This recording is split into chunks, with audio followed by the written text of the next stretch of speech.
আপনার কাঁধ কি ধীরে ধীরে শক্ত হয়ে যাচ্ছে, উপর দিকে তুলতে বা জামা পরতে বেশ সমস্যা হচ্ছে? হতে পারে আপনি ফ্রোজেন শোল্ডারে ভুগছেন। ফ্রোজেন শোল্ডার কি, কেন হয়, এর কি চিকিৎসা আছে এবং বাড়িতে কি ধরনের এক্সারসাইজ করলে একে ধীরে ধীরে আপনি ঠিক করে তুলতে পারবেন, সেই বিষয় নিয়ে আলোচনা করব। আমি সুব্রত, একজন কনসালটেন্ট ফিজিওথেরাপিস্ট। কাঁধ জমার আগেই যদি বুঝে যান তাহলে অবশ্যই এই ভিডিওটা আপনাকে হেল্প করবে।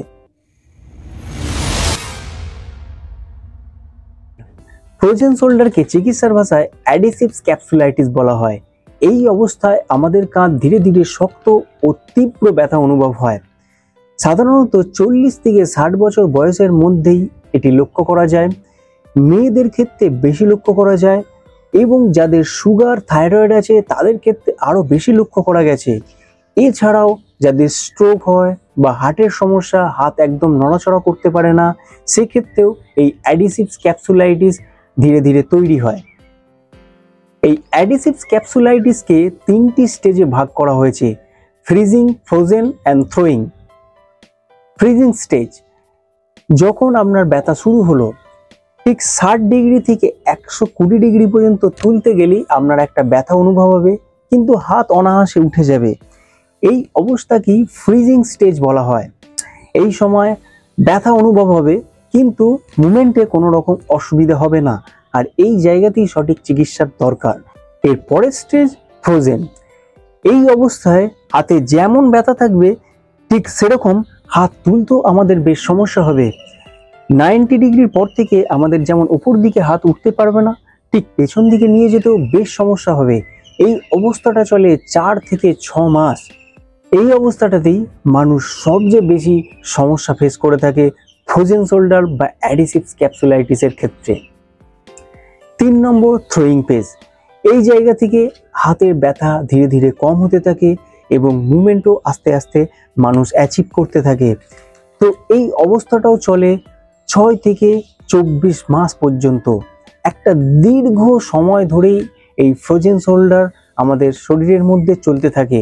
কিন্তু যারা ফ্রিজিং স্টেজটাই বুঝে উঠতে পারে যে আমার হাতের মধ্যে কিছু একটা অসুবিধা হচ্ছে, কোথাও লেগে যায়নি, পড়ে যায়নি, তাও হাতটা তুলতে গেলেই যেন একটা ব্যথা অনুভব হচ্ছে, এই জায়গাতেই যদি মানুষ চিকিৎসা শুরু করে তো দ্রুত সুস্থ হয়ে ওঠে।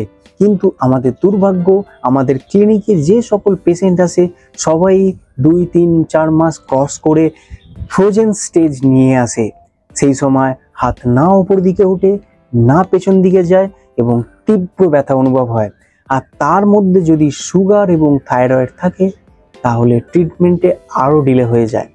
তাই আমি প্রত্যেককে রিকোয়েস্ট করব, যারা এই ভিডিওটা দেখছেন, যাদের মনে হচ্ছে যে আপনার হাত তুলতে গেলেই ব্যথা হচ্ছে অথচ হাত ঠিকঠাক উঠে যাচ্ছে, দ্রুত একজন অর্থোপেডিক ডক্টরের সাথে কনসাল্ট করুন, একজন ফিজিওথেরাপিস্টের সাথে কনসাল্ট অবশ্যই করুন, কারণ ফিজিওথেরাপিতে ব্যথাটাকে দ্রুত ম্যানেজ করা যায় এবং ব্যথা কম হয়ে গেলে ঘরোয়া কিছু এক্সারসাইজ করলেই কিন্তু এর স্থায়ী সমাধান আছে 1 মাসের মধ্যে।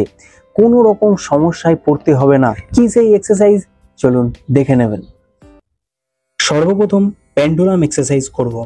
যে হাতটা ভালো আছে বেড বা বিছানার সাইডে ধরে, আর যে হাতটায় সমস্যা সেটাকে ঠিক এইভাবে কোনো রকম প্রেসার ছাড়াই আমরা হাতটাকে দোলাতে থাকবো।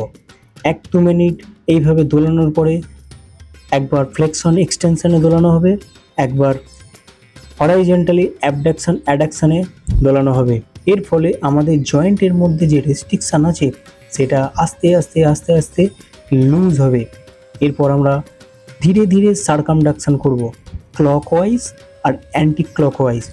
কিন্তু শুরু হবে ছোট্ট ছোট মুভমেন্ট হতে হতে হতে হতে হতে হতে ধীরে ধীরে বড় হবে, আবার বড় থেকে আস্তে আস্তে আস্তে আস্তে আস্তে এটাকে ছোট করতে হবে। ঠিক এইভাবে 2-3 মিনিট আপনারা করতে পারেন। এরপরে করবেন ওয়াল ক্লাইম্বিং। ধীরে ধীরে ধীরে ধীরে হাতটিকে তুলবেন, যত দূর যাবে তত দূর গিয়ে দাঁড়িয়ে যাবেন, আর যদি পারেন একটুখানি স্ট্রেচ করে আবার তুলে 10 সেকেন্ড মতো ধরে রেখে হাতের প্রেসারেই ধীরে ধীরে ধীরে ধীরে নামাবেন। এটা করলে আমাদের ধীরে ধীরে আমরা ফ্লেক্সন মুভমেন্টকে অ্যাচিভ করতে পারবো। খুব সহজেই আমরা হাতটাকে উপর দিকে তুলতে পারবো দেয়ালের সাপোর্টে। এরপর নেক্সট এক্সারসাইজ টাওয়েল স্ট্রেচ। এই টাওয়েল স্ট্রেচটা বেডের এক ধারে বসে যে হাতে সমস্যা সেই হাতে টাওয়েলটা এইভাবে নেবেন, নিয়ে একটা টুল বা চেয়ার নিয়ে বসে যাবেন, ধীরে ধীরে ধীরে ধীরে স্লাইড করবেন আপনার বেড বা বিছানা দিয়ে। তাহলে কি হবে, আমরা খুব সহজেই ফ্লেক্সান মুভমেন্টটা অ্যাচিভ করতে পারবো, যা আমাদের খুব সমস্যায় ফেলে। আমরা খুব সহজে উপরে হাত তুলতে পারি না, এটা সাপোর্টের দ্বারাই আমরা অ্যাচিভ করতে পারবো। এবার next exercise cross body stretch. হাতটিকে 90 ডিগ্রি তুলব, তুলে অপোজিট কাঁধটাকে ধরার চেষ্টা করব, করে অপোজিট হ্যান্ড দিকে আমরা ধীরে ধীরে স্ট্রেচ করব, যা আমাদের ইন্টারনালি মুভমেন্ট হতে সাহায্য করবে। কারণ যাদের ফ্রোজেন শোল্ডার হয় তারা কিন্তু হাতটিকে অপোজিট কাঁধের দিকে নিয়ে যেতে পারে না। এরপর নেক্সট এক্সারসাইজ আমরা একটা টাওয়েল বা স্টিকও নিতে পারি, যেটার মাধ্যমে আমরা অপোজিট হ্যান্ড দিয়ে খুব সহজেই পেছন দিকে হাতটা ধীরে ধীরে ধীরে ধীরে তুলতে আমাদের সাহায্য করবে। তো এটার ইউজ করার কারণ হচ্ছে আপনি সহজেই হাতটা পেছন দিকে নিয়ে যেতে পারছেন না, সেটা আপনাকে হেল্প করবে। যারা ওইটা করতে পারবেন না তারা এইটা দেখে নিন, এটাও সেম একটা স্টিক বা টাওয়েল দিয়ে আপনারা ওই অপোজিট সাইডের দিকে নিয়ে যাওয়ার চেষ্টা করবেন। কারণ অপোজিট হ্যান্ড দিয়ে এটাকে ধরাটা এই সময় খুব ডিফিকাল্টি ফেস করতে হয়। তো 5 থেকে 10 সেকেন্ড করে হোল্ড করে 10 বার করে করলেই আপনারা প্রত্যেকেই এই এক্সারসাইজগুলোয় বেনিফিট পাবেন। আশা করি ফ্রোজেন শোল্ডার নিয়ে ডিটেলসে আপনাদেরকে জানাতে পারলাম।